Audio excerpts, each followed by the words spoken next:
Bob Nastase is with us from the Indiana County Humane Society, and Sherry Beatty is with him this morning as well. Good morning to both of you.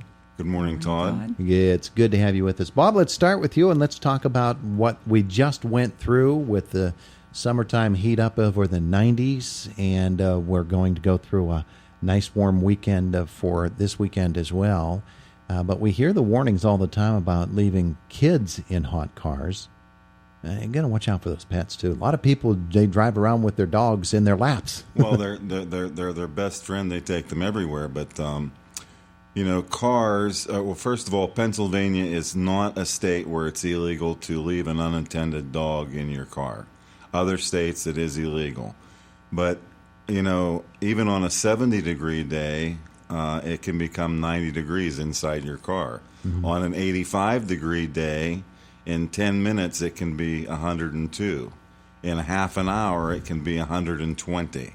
Yeah. So, and that those kind of conditions, make your dog susceptible to dehydration and heat stroke, just like people. Yeah, and that's in a car, but really in an overall sense, if the pet is not adequately watered, doesn't have adequate shade and shelter, there can be real dangers out there in hot weather for pets. True. Dogs and cats with short faces like pugs and Persian cats, overweight dogs with heart and lung disease, elderly dogs, just like people, they're more susceptible to heat stroke and suffering in the heat. It can be very stressing on your animal. Yeah, absolutely. And so that calls for protection of them and watch out for dehydration. Heat. You mentioned heat stroke. What are some of the signs you're going to see in a dog with heat stroke? Well, you're going to see as well. You're going to see excessive panting.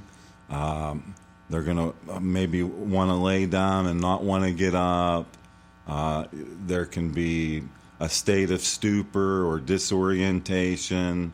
Body temperature is also going to be up, but the average person is not going to check their dog's body temperature. Really, disorientation, excessive panting are probably going to be the first signs you notice. Yeah, that lethargy as well. Right. Yeah. One of the things that we love seeing in the early morning is folks out getting their dog out for their walk, which is always a wonderful time for them. The dogs love it, and so do the people walking them. But you have to be careful on hot cement, hot asphalt, all of those as well. Right. We wear shoes, and we don't always think about how hot the asphalt and the concrete can be. But the pads of a dog are one of the ways that they release body temperature, and they're also very sensitive. Yeah, absolutely. All right, so let's be sure we're protecting our dogs, our cats, and other animals as well. If you notice your dog being in distress and think they're going into heat stroke, the first thing you should do is remove them from the hot situation and into cool. Mm-hmm. You can start wiping them with cool water, not ice water or not ice. You can lay wet rags or towels on the pads of their feet and over their head. Do not completely cover them, because that can trap the heat in. Yeah. And get to a vet. Yeah, there you go. All good things to do, and just watching out for your pets in the extreme heat. Well, let's talk about some other things involved with the Indiana County Humane Society. And Sherry Beatty's here. Sherry, there's a Cash Bash coming up. Yes, there is. August 3rd, it's the Claws and Paws Cash Bash. It's at the Red Barn Sportsman's Club outside Homer City. Mm-hmm. And the doors will open at 5 o'clock. We will start the drawings at 6. And it's $20 donation. That includes all your food and your beverages for that evening. Mm-hmm. Do you need to get tickets ahead of time or get them at the door? You can. Most of the volunteers and board members have tickets. Mm-hmm. Seems like sales are going well. I know I was out at the shelter yesterday, and they had sold all the tickets that they had at the shelter. So if you want to attend, you better track down some tickets. And get them fast, huh? Well, that's good news, isn't it? It's a really fun time. It's one of my favorite events that we have. It's just like a giant picnic with 200 people. There you go. Yes. There you go. That's a lot of fun. Yeah, we have a lot of good food. Are there baskets? Oh, of course. Have you ever been to a ICHS event without sort baskets? Of a, sort of a leading question, and I they know. are, I think we actually step it up a little bit for the Cash Bash because we don't have as many as we do for like Cause for Paws, but they're all high-class ones. Real nice. Some real wonderful nice. And, baskets. everybody seems to like that a lot. Yeah. I mean, total prizes that we'll give away in money are $5,000, and that'll be every 15 minutes. They'll give money away, and then the big one is at the end.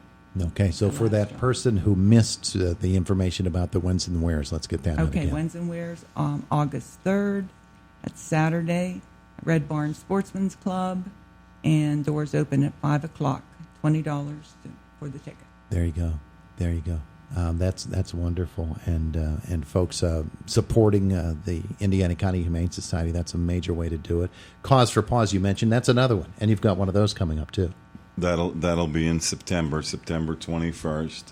We're still seeking corporate sponsors. This year we're going to have an actual timed 5K race, correct? Right. I'm not too familiar with that, but it's going to start early in the morning for the runners. Okay. So that they won't be running like. Don't run in the heat. Yes. Yeah. Yeah. I like to run in the heat. And we but bring, I'm it's a still lot of fun too. We have a pet parade for people can bring their pets, and we'll have some dogs from the shelter there just kind of hanging out. We usually try to get Sheriff Fyock and his dog to come out and do a little demonstration for us. And Balk. Yeah. So Balk's going to come out too, and you'll be here in August, and you can explain more as that event gets closer. Correct. The biggest thing is to start thinking about it, and if you could organize something where you work. I mean, there is kind of we do have a challenge cup that we pass from year to year, and usually Krebs United wins that. Oh yeah. Yeah. Can someone steal that from Krebs United? Challenge them at least. Right. There you go. There you go. That's a good idea. Okay, so the TNR program, I want to talk about that this morning too. People explain what it is and what it does and how people can become involved. Okay, the only way to control cat populations right now, we have in excess of 200 cats at the shelter. We're basically a no kill shelter that way, and it begins to drain resources. I think Four-Footed Friends the same way. They're populated with cats, and the only way to control that is to turn off the spigot. So TNR is trap, neuter, and return.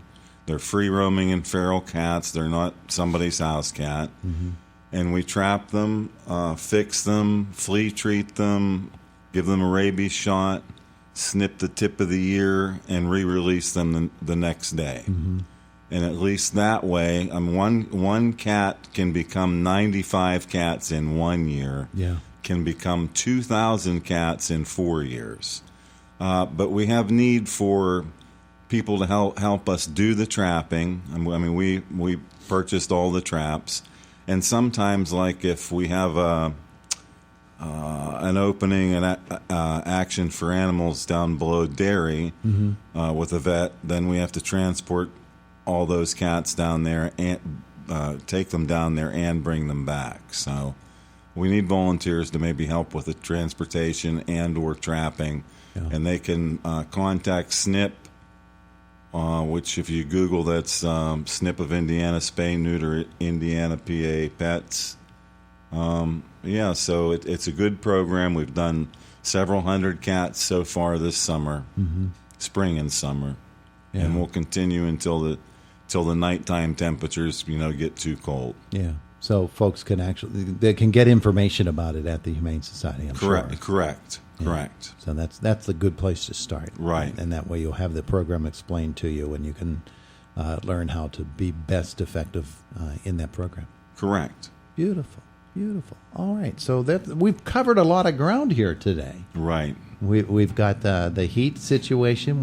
We've talked about that. Sherry has told us all about the Cash Bash coming up again. That's August 3rd. Red Barn Sportsman's Club, right, Sherry? That's right. Okay. Get your tickets quickly. Correct. Because they're selling fast. And then the TNR program. I'm liking it. All right. Very good. Anything else folks need to know? Just one thing back on the heat, for people that put their dogs out on what I call a good puppy chain.